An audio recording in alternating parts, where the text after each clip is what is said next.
বগুড়ার দুপচাঁচিয়ায় সাধারণ ও দুস্থ রোগীদের সেবায় দিনব্যাপী ফ্রি মেডিকেল ও ডেন্টাল ক্যাম্প অনুষ্ঠিত হয়েছে।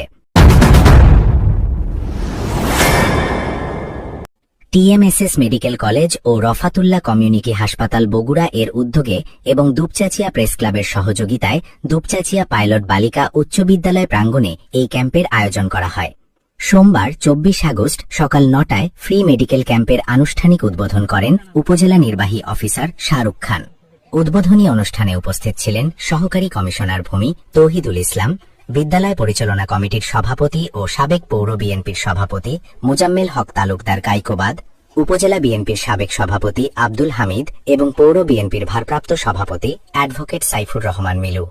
এছাড়াও অন্যান্যের মধ্যে উপস্থিত ছিলেন পৌর বিএনপির সাধারণ সম্পাদক আখতারুজ্জামান তুহিন, সাংগঠনিক সম্পাদক জাহিদুর রহমান কাজল, সদর ইউপি চেয়ারম্যান মোয়াজ্জেম হোসেন, যুবদল নেতা আশরাফুল আলম, দুপচাঁচিয়া প্রেস ক্লাবের সভাপতি মোহাম্মদ গোলাম ফারুক, অত্র বিদ্যালয়ের ভারপ্রাপ্ত প্রধান শিক্ষক ইমরান হোসেন, টিএমএসএস এর সাবেক জোনাল ম্যানেজার জাহাঙ্গীর আলম এবং উপজেলা বিসিডিএস এর সভাপতি সিদ্দিকুর রহমান।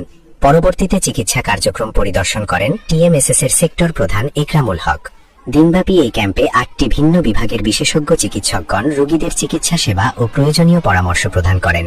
সেবা নিতে আসা রোগীদের মাঝে বিনামূল্যে ব্যবস্থাপত্র ও প্রয়োজনীয় ওষুধ বিতরণ করা হয়।